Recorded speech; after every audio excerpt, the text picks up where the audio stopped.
பணக்காரங்களுக்கு அது எப்படி தெரியுமா இருக்கும்? ஐ தீபாவளி வருதே அப்படிம்பாங்க.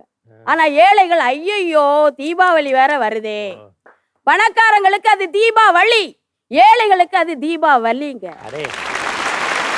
அந்த உடனே 2 எழுத்துன்னா சோறாம், 3 எழுத்துன்னா உணவாம், 4 எழுத்துன்னா சாப்பாடாம். கஷ்டப்பட்டாதான் நம்முடைய இன்றைய சூழலில் சோறே கிடைக்குதுன்னு சொன்னா தீபாவளி கொண்டாட நம்ம எவ்வளவு கஷ்டப்பட வேண்டியது இருக்கு.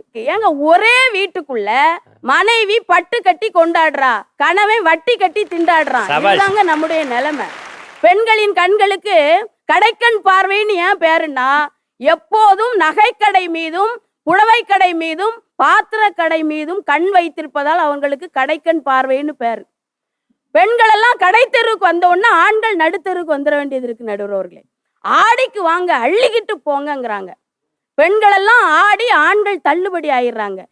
இந்த பண்டிகைகள் எப்படி நமக்கு கொண்டாட்டமாக இருக்கும் என்பதுதான் எங்களுடைய கேள்வி. நேற்று போனஸ், இன்றைக்கு பண்டிகை, நாளைக்கு கடன். இதுதான் தமிழருடைய வாழ்க்கை.